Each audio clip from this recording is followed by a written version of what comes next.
ಎಲ್ಲರಿಗೂ ನಮಸ್ಕಾರ. ಈ ದಿನ ಬಹಳ ಮಹತ್ತರವಾದ ದಿನ. ಇಲ್ಲಿ ನಮ್ಮ ಕಾಂಗ್ರೆಸ್ ಆಫೀಸಲ್ಲಿ ಕಚೇರಿಯಲ್ಲಿ ನಾವು ದೇವರಾಜ ಅರಸುರವರು ಮತ್ತು ರಾಜೀವ್ ಗಾಂಧಿ ಅವರ ದಿನಾಚರಣೆಯನ್ನು ಜನ್ಮದಿನಾಚರಣೆ ಮಾಡಿದ್ದೇವೆ. ಹಾಗೆಯೇ ಇಲ್ಲೆಲ್ಲ ನನ್ನ ಸ್ನೇಹಿತರು, ಅಣ್ಣ ತಮ್ಮಂದಿರು, ಅಕ್ಕ ತಂಗಿಯರು ಎಲ್ಲ ನೆರೆದಿದ್ದೀವಿ. ಇದು ನಮ್ಮ ಜಿಲ್ಲೆ, ನನ್ನ ಜಿಲ್ಲೆ ಅಂತ ನಾನು ಗಂಟೆಗೊಳಿಸುವಾಗಿ ಹೇಳ್ತೀನಿ. ನಾವೆಲ್ಲ ಒಗ್ಗಟ್ಟಾಗಿ ಈ ಥರ ಮಾಡ್ತಾ ಇರೋದು ಭಾಳ ಸಂತೋಷಕರವಾದ ಸುದ್ದಿ. ಎಲ್ಲರಲ್ಲೂ ನಮ್ಮಲ್ಲಿ ಯೂನಿಟಿ ಇದೆ ಅಂತ ಹೇಳ್ಬಿಟ್ಟು ಏನು ನಮ್ಮ ದಿವಂಗತ ದೇವರಾಜ ಅರಸರು ಅಂದಿನ ಕಾಲದಲ್ಲೇ ಈ ರೀತಿಯಾಗಿ ಮಾಡಬೇಕು ಅಂತ ಮಾಡಿರೋದನ್ನು ನಾವೆಲ್ಲ ಇಲ್ಲಿ ಸೇರಿ ಮಾಡ್ತಾ ಇರೋದು ಇದಕ್ಕೊಂದು ನಿದರ್ಶನ. ಇಲ್ಲಿ ಎಂಥ ತಾರತಮ್ಯನೂ ಇಲ್ಲ. ಕಾಂಗ್ರೆಸ್ ಅಂದರೆ ಎಲ್ಲ ಮತಸ್ಥರು ಸೇರ್ಕೊಂಡು ಮಾಡ್ತಾ ಇರೋ ಪಕ್ಷ. ಅದಕ್ಕೆ ಇದೊಂದು ಸಾಕ್ಷಿ, ಇದು ಒಂದು ಭಾಗ. ಇನ್ನು ನಮ್ಮ ಮುರಳಿಯವರು ಹೇಳ್ದಂಗೆ ನಾಳೆ ದಿವಸ ಅಂದರೆ ಅದನ್ನು ಇವತ್ತಿಗೆ ಅಂತ ಹಾಕೊಂಡ್ಬಿಡ್ತೀರಾ, ಹಿಂಗೆ ಮಾಡ್ತೀರಪ್ಪ?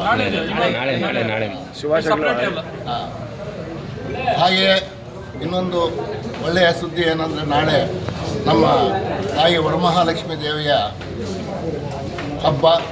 ಅದಕ್ಕೆ ನಮಗೆಲ್ಲರಿಗೂ ಹಾರ್ದಿಕ ಶುಭಾಶಯಗಳನ್ನು ತಿಳಿಸ್ತಾ ಇದ್ದೇನೆ.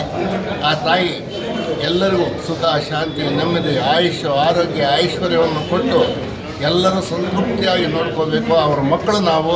ಆ ತಾಯಿಯ ಅನುಗ್ರಹ ಎಲ್ಲರ ಮೇಲೂ ಕೃಪೆ ಇಟ್ಟು ಸಿರಿ ಸಂಪದಗಳನ್ನು ಕೊಟ್ಟು ಅವರ ಮನೋವಾಂಛ ಫಲಿಸಿದ್ದಿರಿಸು ಅಂತ ಆ ತಾಯಿ ಕರುಣಿಸಲಿ ಅಂತ ನಾನು ಈ ಸಂದರ್ಭದಲ್ಲಿ ಬೇಡುತ್ತಾ ನಿಮ್ಮೆಲ್ಲರಿಗೂ ಶುಭಾಶಯಗಳನ್ನು ತಿಳಿಸುತ್ತಾ, ಏನು ಹಿಂದಿನ ಕಾಲದಲ್ಲಿ ಆರ್ಯವೈಶ್ಯರು, ಬ್ರಾಹ್ಮಣರು ಅಂತ ಮಾಡ್ತಾ ಇರೋದನ್ನು ವರಮಹಾಲಕ್ಷ್ಮಿ ಹಬ್ಬವನ್ನು ನಾಡುನುಡಿಯಾಗಿ ಇವಾಗ ಎಲ್ಲ ವರ್ಗದವರು ಕೂಡ ಆ ತಾಯಿಯ ವೈಭೋಗವನ್ನು ಮಾಡುತ್ತಾ ಆ ತಾಯಿಯ ಆಶೀರ್ವಾದವನ್ನು ಪಡೆಯುತ್ತಿದ್ದಾರೆ.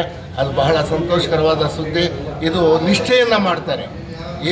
ಈಗಲಾದರೂ ಒಂದೊಂದು ಸಂದರ್ಭದಲ್ಲಿ ಏನೋ ಮಾಡಬೇಕು ತಕ್ಷಣ ಅಂತ ಒಂದು ಮಂತ್ರಗಳು, ಉಚ್ಚಾರಣೆಗಳು ಮಾಡ್ತಾಯಿದ್ರು. ಆದರೆ ಹೆಂಗೆ ಮಾಡ್ತಾರೆ ಅಂದರೆ, ಹಬ್ಬ ತಾಯಿ ದಿವಿಯಿಂದ ಭುವಿಗೆ ಬಂದು ಎಲ್ಲರನ್ನೂ ಹಾರೈಸಿ ಎಲ್ಲರಿಗೂ ಸುಖ, ಶಾಂತಿ, ನೆಮ್ಮದಿಯನ್ನು ಕೊಟ್ಟು ಮಳೆ ಬೆಳೆ ಎಲ್ಲವನ್ನು ಕೊಟ್ಟು ಆಶೀರ್ವಾದ ಕೊಡ್ತಾರೆ.